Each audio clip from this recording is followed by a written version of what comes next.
देखिए, आज नरेंद्र मोदी ने भगवान राम के आशीर्वाद और 1 लाख भक्तों के साथ वो काम किया है जो इंडी गठबंधन को चकरा के रख देगा। नरेंद्र मोदी ने ऐसे ऐसे नए धमाके कर डाले हैं जिसने राहुल गांधी और इंडी गठबंधन के सारे एजेंडे की धज्जियां उड़ा डाली। नरेंद्र मोदी ऐसी ऐसी ताकत दिखा रहे हैं कि पूरे इंडी गठबंधन के होश उड़े हुए हैं। इनके वोट चोरी के मुद्दे के धागे खुलते चले जा रहे हैं। नरेंद्र मोदी ने क्या ताकत दिखा दी है, कौन से धमाके किए हैं जो इंडी गठबंधन में खलबली मचाने वाले हैं, ये सब आज आपको विस्तार से बताऊंगा। लेकिन पहले यह देख लीजिए कि 2 दिन पहले ही पीएम मोदी ने अयोध्या में राम मंदिर के शिखर पर धर्म ध्वजा फहराई थी। बहुत लोग पॉपकॉर्न की तरह उछल रहे थे। नरेंद्र मोदी रुकने वाले हैं, उन्होंने आज फिर इनको पॉपकॉर्न बनने का मौका दिया। आज पीएम मोदी ने गोवा में भगवान राम की सबसे ऊंची प्रतिमा का अनावरण कर दिया। 2 दिन पहले ही पीएम मोदी ने कुरुक्षेत्र में जाकर कृष्ण भक्ति का आनंद लिया था। आज 1 लाख भक्तों के साथ गीता पाठ कर भगवान कृष्ण की भक्ति को फिर से जिया। यानी सनातन से लेकर इकोनॉमी तक और भारत को ग्लोबल पावर बनाने तक पीएम मोदी के वो कौन कौन से 3 धमाके हैं जो पहले कोई ना कर सका, आज इसके बारे में आपको बताऊंगा। यह भी बताएंगे कि नरेंद्र मोदी यहीं नहीं रुकने वाले हैं। आधार कार्ड से लेकर पेंशन कार्ड तक कौन कौन से फैसले कर डालें कि पब्लिक बम बम है। एक तरफ नरेंद्र मोदी रिफॉर्म पर रिफॉर्म कर रहे हैं, परफॉर्म कर रहे हैं, उधर राहुल गांधी बदलने को तैयार नहीं है। न परफॉर्म न रिफॉर्म, हार पर हार के बाद भी राहुल गांधी कैसे ब्लंडर कर रहे हैं, आज इसके बारे में भी आपको बताऊंगा। लेकिन पहले आज नरेंद्र मोदी के सनातनी ताकत से लेकर ग्लोबल पावर से लेकर इकोनॉमिक पावर तक की जो खबरें आई हैं उसकी एक झलक देख लीजिए। यह नया भारत है और इस नए भारत की ताकत की चर्चा दुनिया में हो रही है। सबसे पहले आप नरेंद्र मोदी के वो 3 धमाके देख लीजिए जो पहले कोई ना कर सका। पहला धमाका, सनातन की शक्ति का जो ट्रेलर दिखाया है नरेंद्र मोदी ने, उसकी चर्चा पूरे देश में हो रही है। दूसरा धमाका, भारत की आर्थिक शक्ति का ट्रेलर दिखाया है। और तीसरा धमाका, भारत की ग्लोबल पावर का ट्रेलर। इन तीनों धमाके से इंडी गठबंधन में कैसे खलबली मची होगी, आप उसके बारे में आज सुनेंगे तो हैरान रह जाएंगे। लेकिन आप देखिए कि इंडी गठबंधन तो इसी से तिलमिलाया हुआ था कि नरेंद्र मोदी अयोध्या में राम मंदिर की ध्वजा फहराने क्यों गए। लेकिन 2 दिन बाद ही पीएम मोदी ने नया धमाका कर दिया। आज प्रधानमंत्री मोदी गोवा पहुंच गए। उन्होंने साफ कर दिया भाई कि सनातन का गौरव बढ़ाने से उनको कोई नहीं रोक सकता। और वहां भगवान राम की प्रतिमा का अनावरण किया। यह तस्वीर देखिए, यह भगवान राम की सबसे ऊंची प्रतिमा है। गोवा में भगवान राम की यह प्रतिमा दुनिया में सबसे ऊंची है। करीब 77 फीट ऊंची कांसे की प्रतिमा का अनावरण प्रधानमंत्री नरेंद्र मोदी ने आज किया। यानी एक तरफ राम मंदिर, दूसरी तरफ प्रभु श्री राम की सबसे ऊंची प्रतिमा। इस प्रतिमा में भगवान राम हाथ में धनुष धारण किए हुए दिख रहे हैं। यह 77 फीट ऊंची विशालकाय कांस्य प्रतिमा भारत के प्रख्यात शिल्पकार राम सुतार ने तैयार की है, जो गुजरात में बनी स्टैच्यू ऑफ यूनिटी के निर्माता है। पीएम मोदी गोवा में 550 साल पुराने श्री संस्थान गोकर्ण जीवोत्तम मठ में भी गए। पीएम मोदी मठ के 550वें वर्ष उत्सव में शामिल हुए। पीएम मोदी ने मठ की तरफ से विकसित रामायण थीम पार्क गार्डन का भी उद्घाटन किया। यहां पीएम मोदी ने काशी विश्वनाथ से लेकर राम मंदिर का जिक्र किया। और क्या कहा, एक बार सुनिए। भारत एक अद्भुत सांस्कृतिक पुनर्जागरण का साक्षी बन रहा है। अयोध्या में राम मंदिर का पुनर्स्थापन, काशी विश्वनाथ धाम का भव्य पुनरुद्धार और उज्जैन में महाकाल महालोक का विस्तार, ये सब हमारे राष्ट्र की उस जागरूकता को प्रकट करते हैं जो अपनी आध्यात्मिक धरोहर को नई शक्ति के साथ उभार रही है।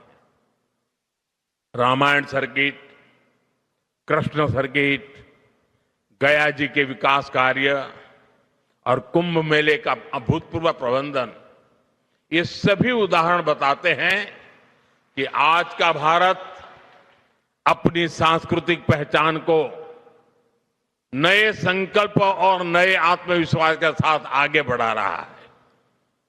ये जागृति भविष्य की पीढ़ियों को अपनी जड़ों से जुड़े रहने की प्रेरणा देती है।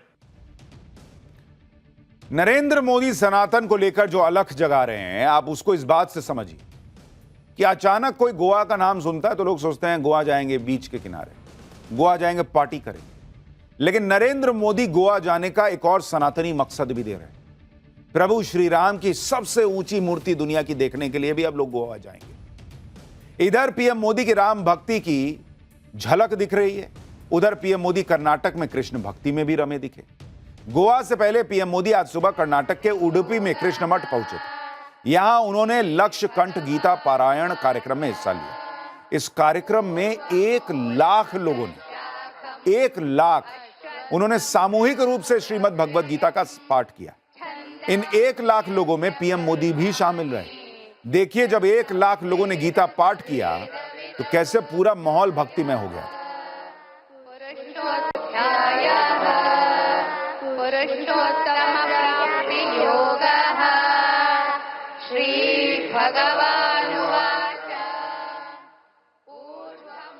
उडुपी में पीएम मोदी ने ऐतिहासिक श्री कृष्ण मठ में पूजा अर्चना की।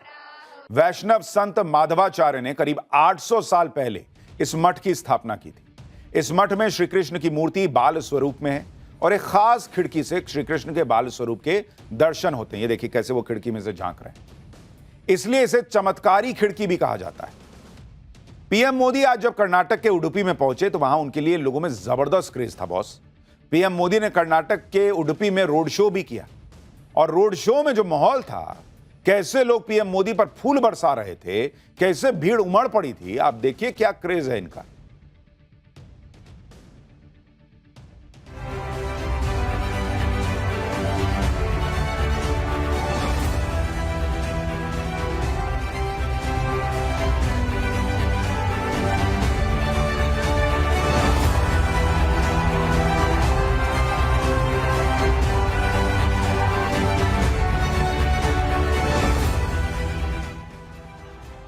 उडुपी में गीता पाठ में शामिल हुए पीएम मोदी ने वहां आए लोगों को संबोधित भी किया। इस दौरान पीएम मोदी के सिर पर एक विशेष तरह की टोपी नजर आई, जिसमें माथे पर मोर पंख लगे दिख रहे थे। पीएम मोदी ने ऑपरेशन सिंदूर का जिक्र करते हुए कहा कि नया भारत है, किसी के आगे झुकता नहीं है। सुनिए। ऑपरेशन सिंदूर की कार्रवाई में भी देश ने हमारा ये संकल्प देखा है। पहलगाम के आतंकी हमले में कई देशवासियों ने अपना जीवन गंवाया। इन पीड़ितों में मेरे कर्नाटका के भाई बहन भी थे। लेकिन पहले जब ऐसे आतंकी हमले होते थे तो सरकारें हाथ पर हाथ रखकर बैठ जाती थी। लेकिन ये नया भारत है, ये न किसी के आगे झुकता है,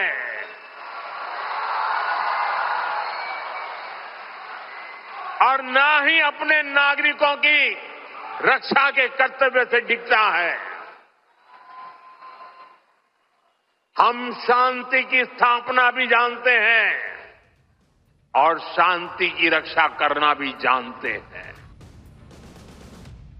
यानी प्रधानमंत्री नरेंद्र मोदी ने क्लियर किया कि सनातन की ताकत शांति में, लेकिन कोई शांति भंग करेगा तो उस शांति को स्थापित करना और उसकी रक्षा करना भी जानते हैं। सनातन के प्रति पीएम मोदी की ऐसी भक्ति देखकर साधु संत भी दंग रह गए। श्री कृष्ण मठ के मठाधीश स्वामी सुगुनेन्द्र तीर्थ ने तो पीएम मोदी को श्री कृष्ण का अर्जुन बता दिया। स्वामी सुगुनेन्द्र तीर्थ ने कहा कि मोदी सुरक्षित है तो धर्म और देश सुरक्षित है। सुनिए एक बार। धर्मो रक्षति रक्षितः इति घोषणं कृतम्। अस्माभिः मोदी रक्षति रक्षितः। यदि मोदी रक्षितः धर्मः देशः रक्षितः।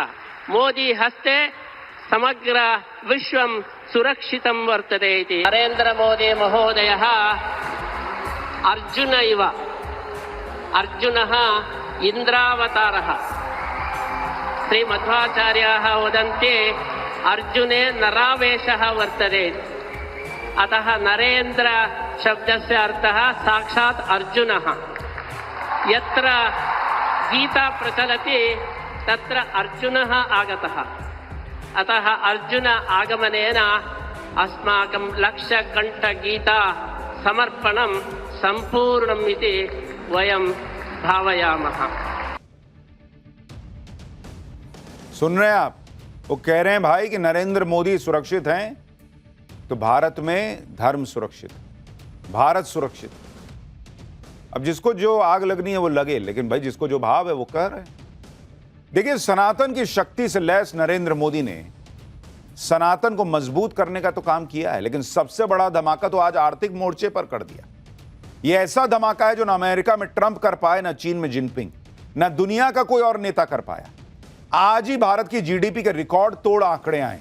यह वो डेटा है जिसने देश की अर्थव्यवस्था को लेकर पीएम मोदी के खिलाफ चलाए जा रहे एजेंडे को एक झटके में ध्वस्त कर दिया। वित्तीय वर्ष 2025-26 की दूसरी तिमाही में जीडीपी ग्रोथ ने बड़ी छलांग लगाई है। आप देखिए कि जुलाई से सितंबर के बीच जीडीपी ग्रोथ के जो आंकड़े आए, आप सुनेंगे तो हैरान रह जाएंगे। इस वक्त वो आंकड़े कहते हैं कि कहां पड़े हो चक्कर में, कोई नहीं है टक्कर में। तो जीडीपी ग्रोथ रेट अगर आप देखेंगे भारत की, ये 8.2% है बॉस, 8.2%। ये दूसरी तिमाही का आपको बता रहा हूं, ये दूसरी तिमाही के आंकड़े आए हैं, यानी जुलाई से सितंबर के बीच के आंकड़े। यानी जिस वक्त वो डोनाल्ड ट्रंप सोचे बैठे थे कि अरे मैंने टैरिफ लगा दिया, ये होगा वो होगा, उस समय भारत की इकोनॉमी रॉकेट बन गई बॉस। पिछले साल दूसरी तिमाही में यह आंकड़ा 5.6% था। आप सोचिए नरेंद्र मोदी ने क्या किया है कि जब और बड़ी चुनौती आई तो ऐसा गियर बदला कि भाई रिकॉर्ड टूट रहे हैं। जबकि अप्रैल से जून के बीच की पहली तिमाही में जीडीपी ग्रोथ रेट 7.28% थी और उसके 3 महीने बाद यह 8% के मार्क को क्रॉस कर गई। पिछले 18 महीनों में यह जीडीपी ग्रोथ में सबसे बड़ा जंप। तो जब लोग सोच रहे थे कि भारत कमजोर पड़ेगा, नरेंद्र मोदी के फैसलों ने भारत की इकोनॉमी को और ज्यादा तेजी दे दी।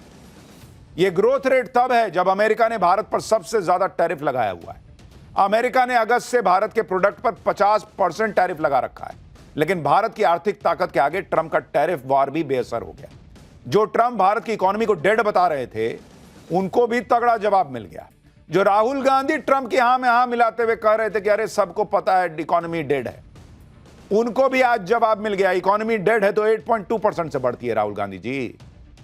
आपकी पॉलिटिक्स डेड हो गई है ये सब कर करके। आप देखिए, राहुल गांधी ने इसी साल जुलाई में भारत की इकोनॉमी को डेड कहा था, मजाक उड़ाया था कि पीएम मोदी और वित्त मंत्री के अलावा सबको पता है कि भारत की इकोनॉमी डेड है। राहुल गांधी जुलाई में क्या मजाक उड़ा रहे थे, कैसे बिहार चुनाव आते आते उनका मजाक बन गया है, और ये आंकड़े कैसे उनका मजाक उड़ा रहे हैं, देखिए एक बार।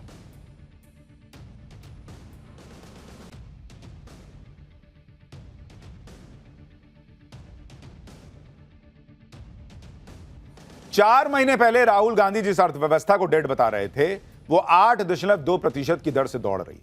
और बड़े बड़े देश ग्रोथ रेट के मामले में भारत के आसपास नहीं पटक रहे बॉस। लेकिन राहुल गांधी को इससे थोड़ी फर्क पड़ता है, वो तो जो बोलना है वो बोलते हैं। साल 2022 में भी राहुल गांधी ने आरबीआई के पूर्व गवर्नर रघुराम राजन के साथ बातचीत में ऐसा माहौल बनाया था कि 2023 में तो भारत की ग्रोथ रेट 5% भी रहे तो बहुत बड़ी बात होगी, जबकि 2023-24 में भी भारत की ग्रोथ रेट 8% से ज्यादा थी। सुनिए साल 2022 में भी राहुल गांधी कैसे भारत की इकोनॉमी को डेड बताने चले थे। The growth is going to slow in the world more generally. People are raising interest rates, that brings down growth. India is also going to be hit. I think that we would be lucky if we do 5% next year.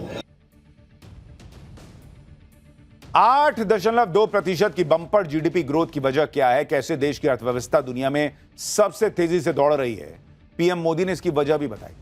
प्रधानमंत्री मोदी ने कहा कि GDP के आंकड़े बहुत उत्साहित करने वाले। ये आंकड़े हमारी प्रो ग्रोथ पॉलिसी और रिफॉर्म के असर को दिखाते हैं, साथ ही हमारे लोगों की मेहनत को दर्शाते हैं।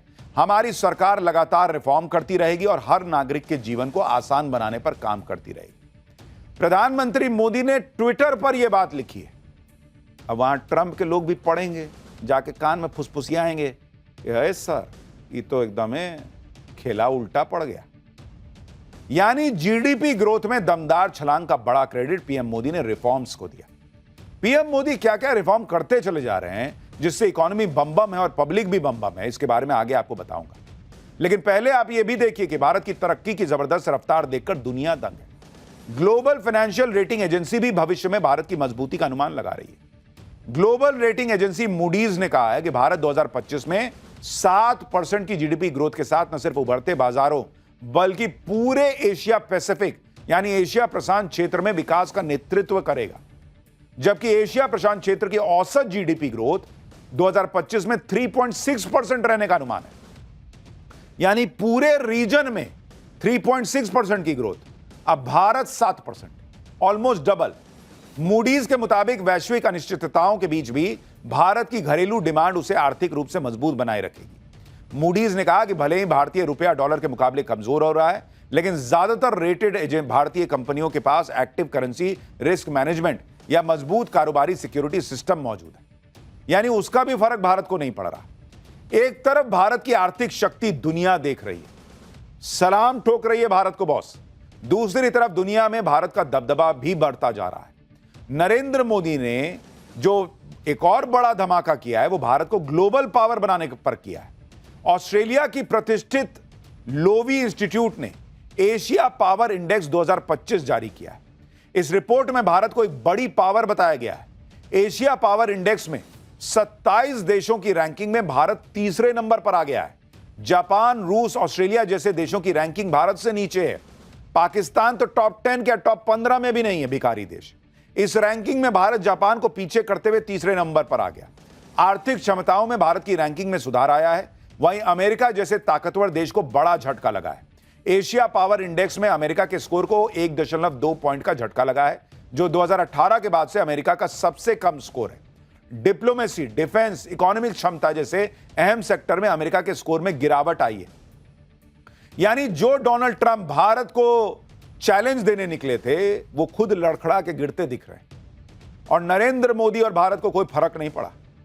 भारत की ताकत बढ़ती चली जा रही है और इसके पीछे प्रधानमंत्री नरेंद्र मोदी का नेतृत्व और वो रिफॉर्म है जो वो लगातार करते जा रहे हैं। देश की इकोनॉमी अगर टॉप गियर में है तो इसके लिए जरूरी रिफॉर्म नरेंद्र मोदी ने किए।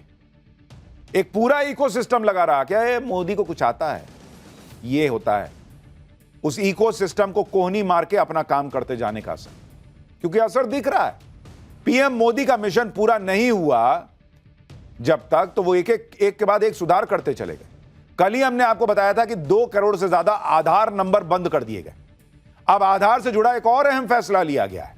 यूपी और महाराष्ट्र सरकार ने आधार कार्ड से जुड़ा बड़ा फैसला किया है।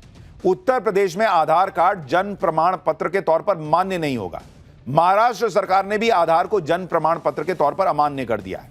इस फैसले से फर्जी जन प्रमाण पत्र के आधार पर लाभ लेने वालों पर रोक लग जाएगी। साथ ही सरकारी योजनाओं का लाभ सही व्यक्ति तक पहुंच सकेगा। जन प्रमाण पत्र के नियमों को लेकर भी पारदर्शिता आएगी। तो एक इकोसिस्टम जो नरेंद्र मोदी से चिढ़ा बैठा है वो यही सब न वजह है। पहले जनधन अकाउंट खुलवा दिए, बिचौलियों की चांदी रहती थी, अब सीधा अकाउंट में पैसा चल जाता है। तो जिसका पैसा बीच में कट गया बिचौलियों का, उसको कैसे नरेंद्र मोदी अच्छे लगेंगे? लेकिन जो गरीब आदमी के अकाउंट में जा रहा है उसको अच्छे लग रहे हैं, वो वोट दे रहा है। तो राहुल गांधी कहते हैं वोट चोरी हो रहा है। नरेंद्र मोदी बड़े से बड़ा रिफॉर्म करते चले जा रहे हैं।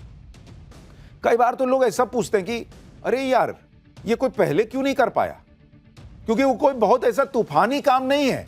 लेकिन नरेंद्र मोदी कर रहे हैं तो लगता है कि अरे यार कोई सोच तो रहा है। छोटी से छोटी चीजों में भी सुधार कर रहे हैं, जिनसे बड़ी बड़ी परेशानियां दूर हो रही हैं। जैसे आप देखिए, अभी तक पेंशन लेने के लिए हर साल रिटायर्ड कर्मचारियों को अपने जिंदा होने का प्रमाण पत्र देना पड़ता था। इसके लिए निर्धारित बैंक में जाना पड़ता था कि भाई मैं जिंदा हूं। लेकिन कई बार बहुत बुजुर्ग हैं, उनको दिक्कत आती थी, कोई किसी को कुछ बीमारी है, चल नहीं रहे, उठ के जाना पड़ रहा है। लेकिन अब इस सारे झंझट से बुजुर्गों को मुक्ति मिल गई। UIDAI ने पेंशन के लिए ऐसा इंतजाम कर दिया है कि अब घर बैठे ही जीवन प्रमाण पत्र बन रहा है, कहीं किसी लाइन में लगने की जरूरत ही नहीं। यह सब कैसे हो रहा है आपको बताता हूं। अब घर बैठे ही जीवन प्रमाण पत्र बनवा सकते हैं लोग। इसके लिए 2 ऐप डाउनलोड करने हैं बस। आधार फेस RD ऐप, इसको डाउनलोड करना है, और जीवन प्रमाण ऐप को डाउनलोड करना है। जीवन प्रमाण ऐप पर अपना आधार नंबर डालिए, फिर अपना मोबाइल नंबर डालिए, ईमेल ID डालिए, उसके बाद मोबाइल पर आए OTP को डालकर सबमिट कर दीजिए। उसके बाद अपना पेंशन का डिटेल डालिए। उसके बाद आधार फेस RD से फेस ऑथेंटिकेशन होगा। वहां पे आपका चेहरा चेक कर लेगा कि भाई इसका चेहरा आया, उसमें अपना चेहरा दिखाइए, रिकॉग्नाइज कर लेगा, हाँ ये वही है जिनका पेंशन होना है।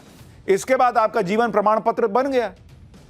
ये प्रक्रिया पूरी तरह से डिजिटल और सुरक्षित है। अब आप सोचिए, ये कोई ऐसा तूफानी काम नहीं है कि नहीं हो सकता था पहले, लेकिन भाई नियत भी तो होनी चाहिए, किसी का दर्द समझने की बात भी तो होनी चाहिए कि अरे यार लोगों को दिक्कत आ रही है, कैसे कर सकते हैं। ये नरेंद्र मोदी कर रहे हैं। कितने ही बुजुर्ग लोग हैं जिन्हें लाइन में लगकर जीवन प्रमाण पत्र बनवाने से अब आजादी मिल गई। कई ऐसे पेंशन धारक हैं जो चल फिर नहीं सकते, उनके लिए किसी वरदान से कम नहीं। सोचिए कितना सामान्य सा रिफॉर्म था, कोई भी कर सकता था, जिससे बुजुर्ग पेंशन धारकों को आसानी हो जाती, लेकिन इसे भी नरेंद्र मोदी ही कर रहे हैं। और इसीलिए एक लंबी, भाई शौचालय 70 साल राज करने वाले लोग पूरे देश में सबको शौचालय नहीं दे पाए, सिलेंडर नहीं दे पाए, गांव तक सड़क नहीं पहुंचा पाए, जनधन अकाउंट नहीं खोल पाए। खुले में कहते थे कि मैं 1 रुपया भेजता हूं, 80 पैसा कोई खा जाता है। ये बोलते हुए लाज भी नहीं लगता था कि कैसा सिस्टम बना के रखा हूं मैं, प्रधानमंत्री होकर कैसे ऐसे बोल रहा हूं जी कि मैं 80 पैसा जाते हुए रोक नहीं पा रहा हूं। एकदम खुले में बोल देते थे। देखिए एक आदमी ने करके दिखा दिया 11 साल में। भाई यही सब होता है, तो जिसको आसानी होती है वो कहता कि नहीं हम मोदी को काहे नहीं वोट देंगे। राहुल गांधी समझिए नहीं पा रहे हैं। ये सारे वो काम है जो काफी लंबे समय से लंबित थे, और पीएम मोदी इन सब में सुधार करते चले जा रहे हैं जिससे पब्लिक को आसानी हो सके। इसी तरह से प्रधानमंत्री ने श्रम कानूनों में बड़ा सुधार किया।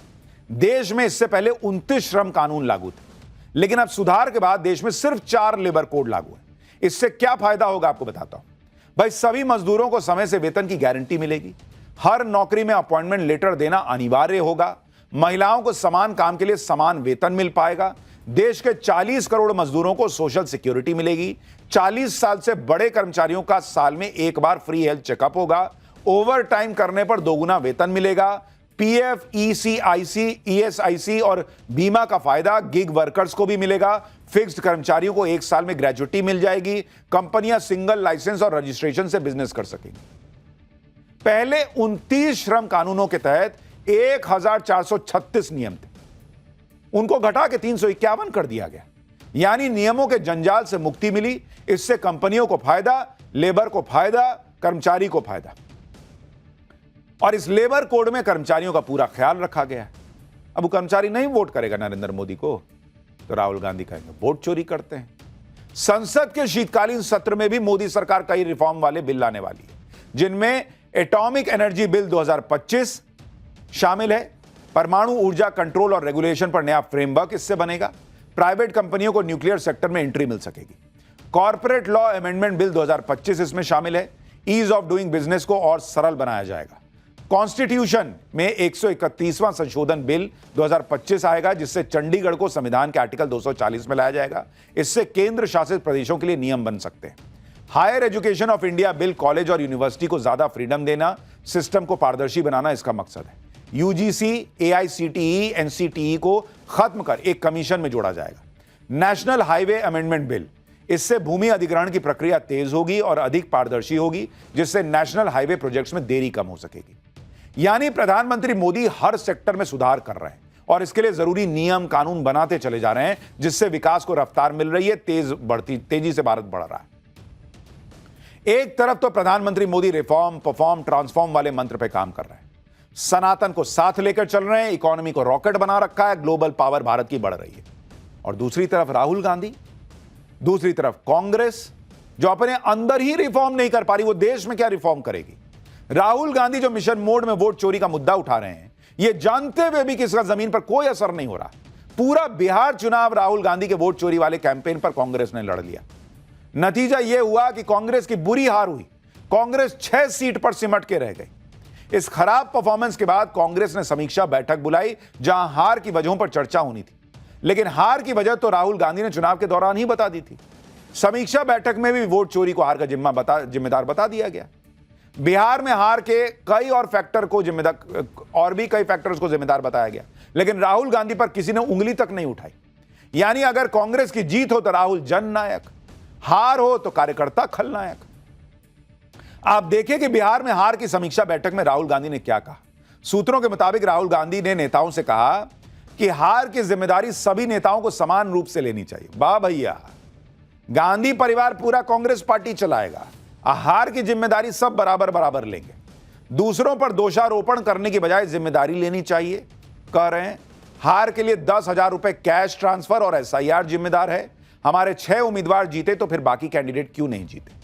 ये कोई बात है कि हम जो है वो इसमें सोशल साइंस में पास हो गए तो हम मैथ्स में क्यों नहीं पास हो? अरे भाई मैथ्स नहीं पढ़िएगा तो फेल होइएगा, इंग्लिश नहीं पढ़िएगा तो फेल होइएगा। ये क्या बात हुई कि 6 जीते तो बाकी नहीं जीते? अच्छा देखिए, कह रहे हैं कि क्यों हारे, तो एक तरफ कहते हैं SIR की वजह से हारे, दूसरी तरफ कह रहे हैं 10,000 रुपया ट्रांसफर हुआ इसलिए हारे। भाई SIR में जो वोट चोरी करिए लिया वो 10,000 रुपया काहे ट्रांसफर कर रहा था फिर? और जो 10,000 ट्रांसफर कर दिया वो SIR में चोरी क्यों करेगा फिर? कोई सिर पैर है? दोनों जुड़ रहे हैं आपस में। राहुल गांधी का बस चले तो चुंबक का जो है ना नॉर्थ पोल और नॉर्थ पोल को सटा दें। कर सकते हैं ये, और कोई नहीं कर सकता। यानी राहुल गांधी अभी भी कन्फ्यूजी आए हुए हैं।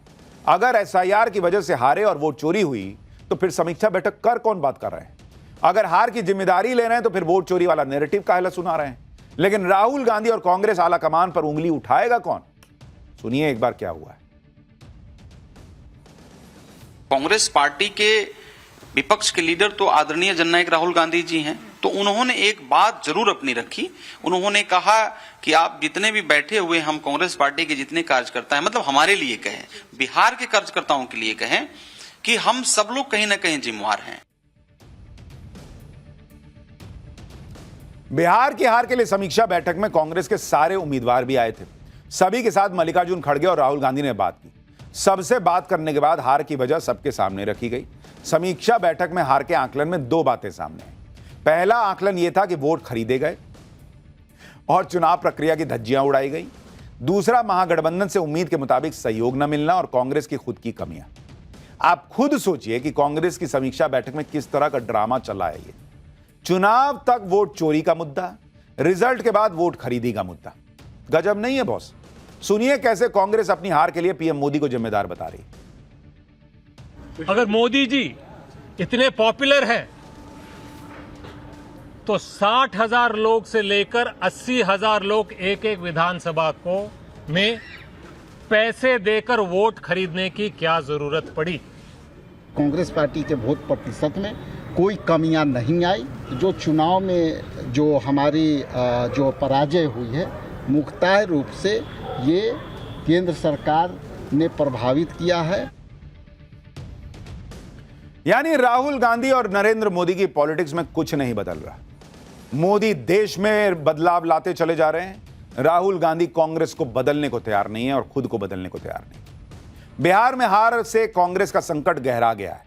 साथ ही कर्नाटक में भी गजब का नाटक चल रहा है। बिहार में कांग्रेस साफ हो गई और कर्नाटक में DK शिव कुमार और सिद्धारमैया के बीच कुर्सी को लेकर खींचतान चल रही है। कांग्रेस की इस हालत पर बीजेपी कह रही है कि कांग्रेस खुद कांग्रेस से लड़ रही है। कांग्रेस कार्यकर्ताओं को गांधी परिवार की लीडरशिप पर भरोसा नहीं रह गया है। सुनिए बीजेपी को। कांग्रेस पार्टी ही कांग्रेस पार्टी से लड़ाई लड़ रही है। आज कांग्रेस का कार्यकर्ता गांधी वाड्रा परिवार के खिलाफ खुलकर खड़ा हो गया है। कर्नाटक में कांग्रेस से लड़ रही है। बिहार के अंदर कांग्रेस का कार्यकर्ता गांधी वाड्रा परिवार के नेतृत्व पर सवाल उठा रहा है और ये पूछ रहा है कि टिकट चोरी हुई, टिकटों में भ्रष्टाचार हुआ, इसके लिए जिम्मेदार कौन है? तो भैया वहां तो जो चल रहा है सो चल ही रहा है, वहां कुछ नहीं बदल रहा है। लेकिन पाकिस्तान में क्या चल रहा है आपको वो बताता हूं। पाठशाला में अगली क्लास। इमरान खान जिंदा है या मार दिए गए? आ गई सबसे बड़ी खबर। मुनीर तो फंस गया क्या? इमरान को लेकर भयंकर बवाल। मुनीर का प्लान है क्या? पाकिस्तान में तख्ता पलट का काउंटडाउन शुरू हो गया है क्या? अब इसका चैप्टर देखिए। 3 दिन हो गए पाकिस्तान में इमरान खान जिंदा है, मर गए, जिंदा है, मर गए। 3 दिन से चल रहा है बॉस। 3 दिन से भयंकर बवाल कटा हुआ है।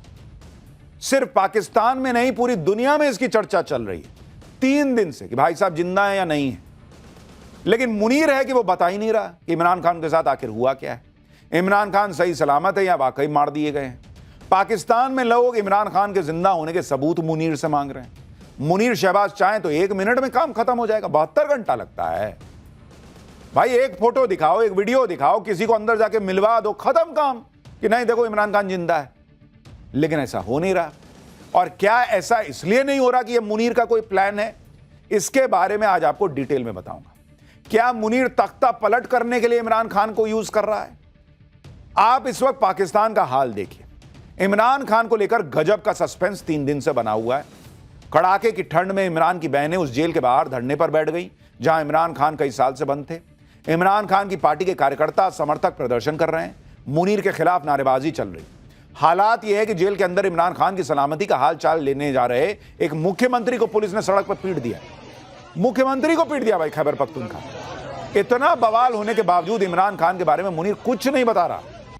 उसको लग रहा है कि मुख्यमंत्री को पीट देना ज्यादा आसान है, लेकिन इमरान खान की फोटो नहीं दिखाऊंगा। इमरान खान के जिंदा होने के सबूत नहीं दे रहा।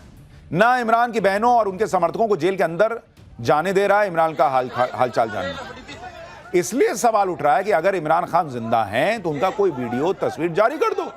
जेल प्रशासन को कौन रोक रहा है ऐसा करने से? क्या इसके पीछे मुनीर की बहुत बड़ी साजिश है? आज पाठशाला में मुनीर की साजिश की एक एक डिटेल के बारे में आपको बताऊंगा। साथ ही इमरान खान को लेकर पाकिस्तान में बवाल को लेकर एक एक तस्वीर दिखाऊंगा। इमरान खान को लेकर वहां की सरकार और जेल प्रशासन अब क्या खुलासा कर रहा है वो भी बताऊंगा।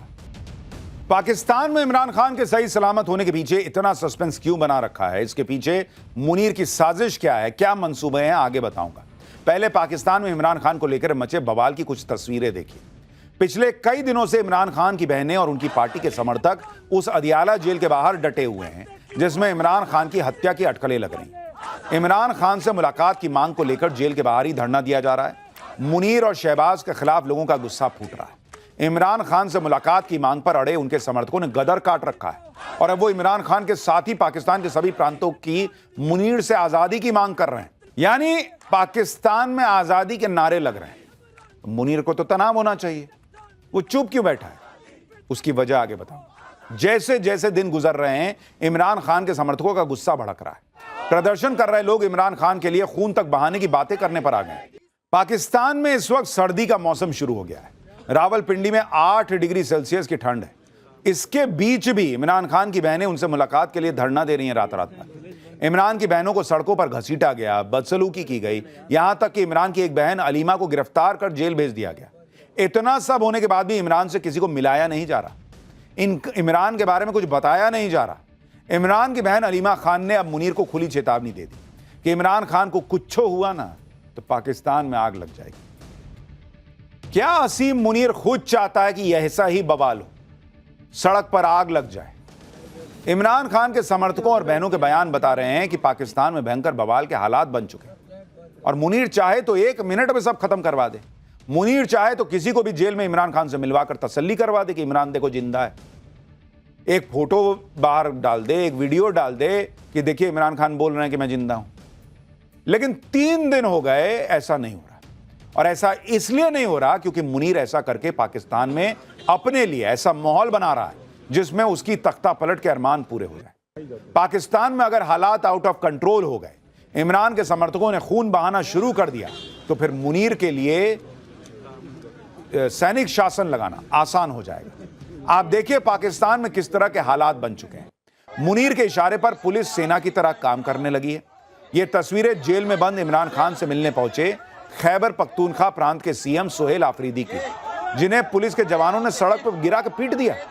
सीएम को सोहेल आफरीदी इमरान खान की पार्टी के नेता हैं और उनसे मिलने अदियाला जेल पहुंचे थे।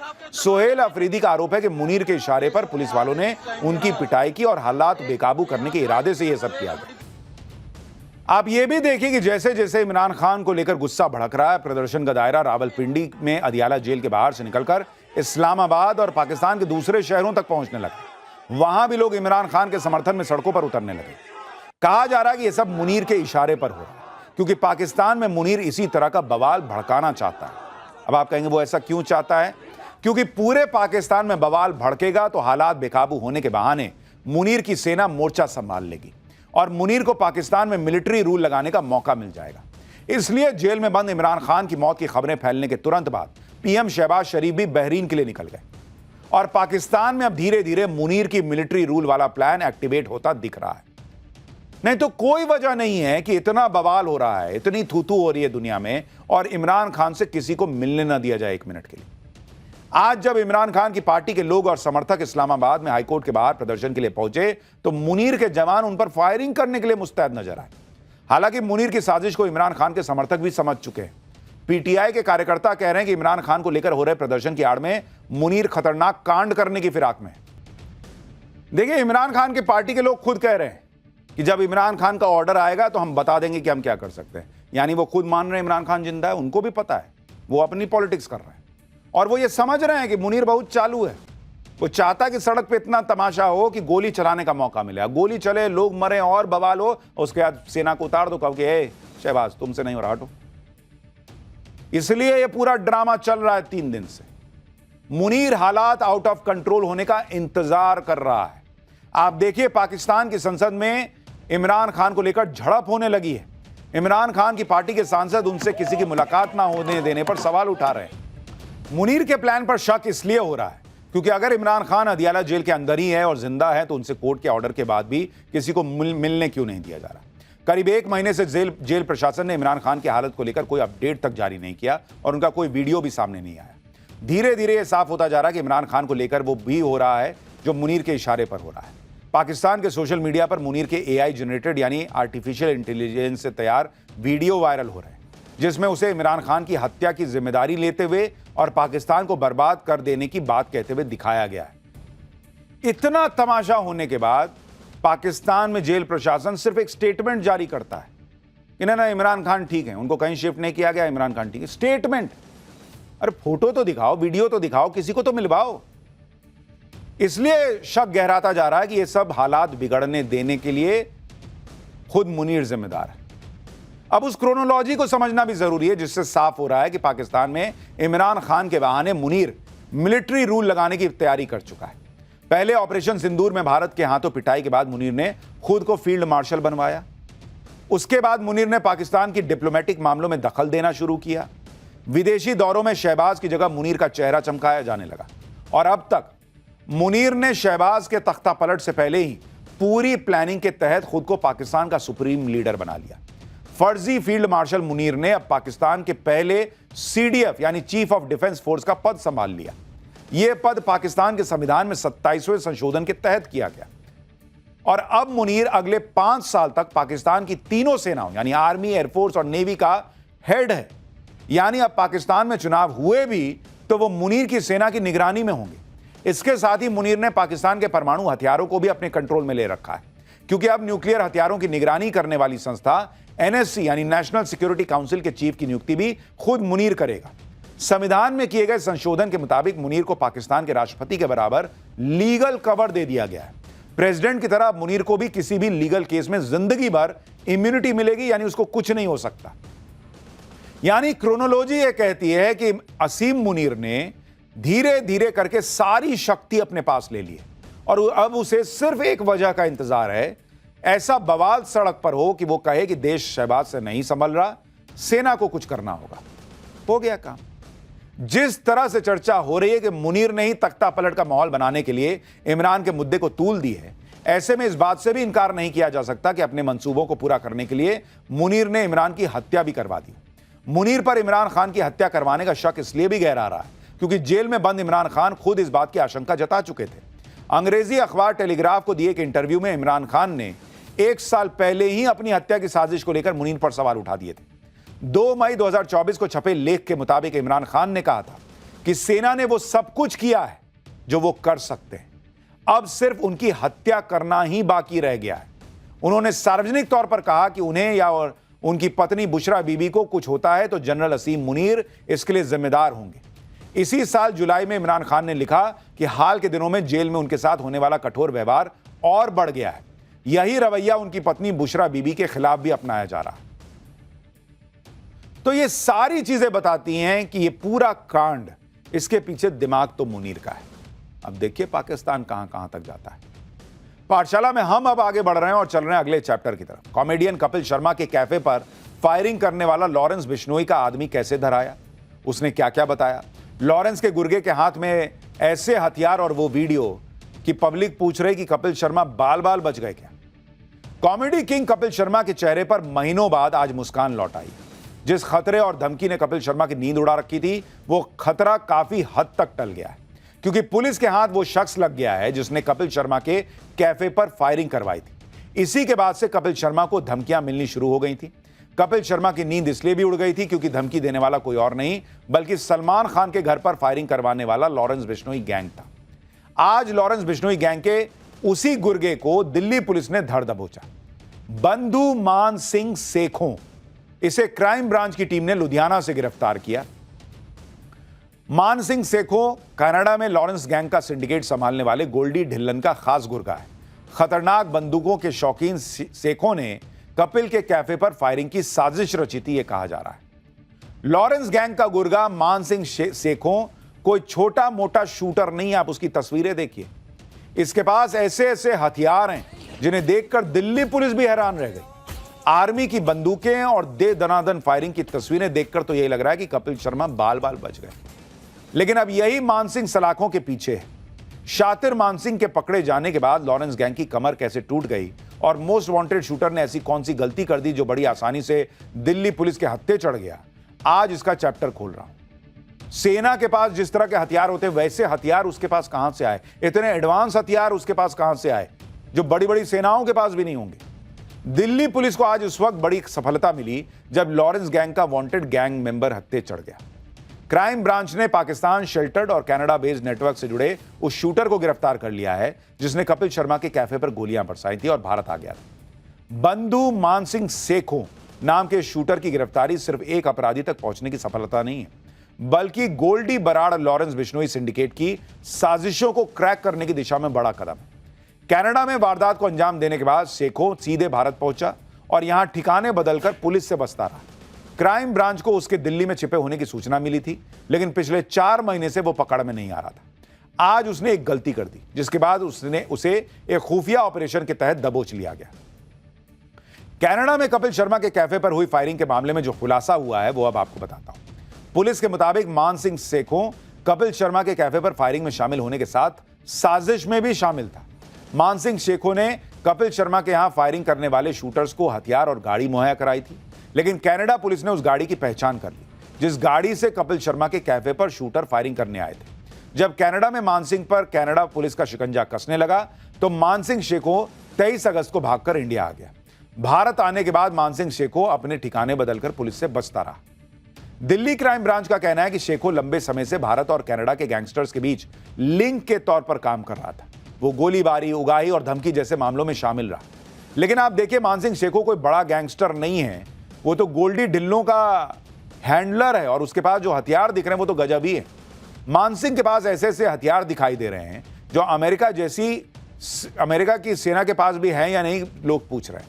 इन हथियारों को तो स्पेशल फोर्सेज इस्तेमाल करती हैं। आम लोगों ने तो ऐसे हथियार सिर्फ फिल्मों में देखे होंगे लेकिन मानसिंह के पास तो ऐसे ऐसे हथियारों का जखीरा था। बताया जा रहा है कि मानसिंह सेखों नई नई बंदूकों का शौकीन है। कनाडा में उसके फायरिंग करने वाले कई वीडियो हैं। देखिए कैसे वो आधुनिक बंदूकों से फायरिंग करता हुआ नजर आ रहा है।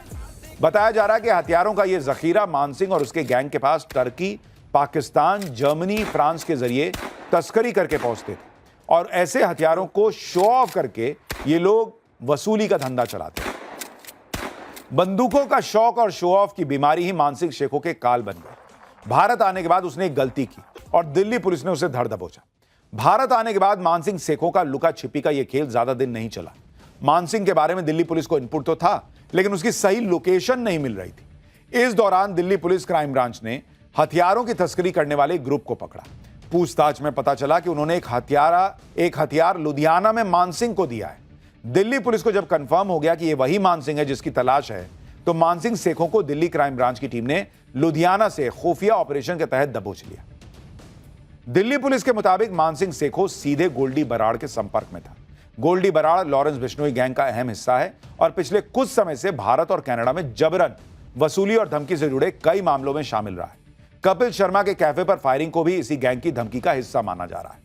कपिल शर्मा का कैफे कनाडा के सरे शहर में 7 जुलाई 2025 को कैप्स कैफे के नाम से इसकी ओपनिंग हुई थी और उसी के बाद से कपिल का यह कैफे गैंगस्टर के निशाने पर था।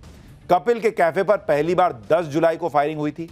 इस दौरान हमलावरों ने कैफे पर 9 राउंड फायरिंग की थी। तब हमले की जिम्मेदारी खालिस्तानी आतंकी हरजीत सिंह लाडी ने ली थी। कपिल के कैफे पर दूसरी बार फायरिंग 7 अगस्त को हुई थी। खिड़कियों में 6 गोलियों के निशान थे और टूटा हुआ शीशा दिखाई दे रहा था।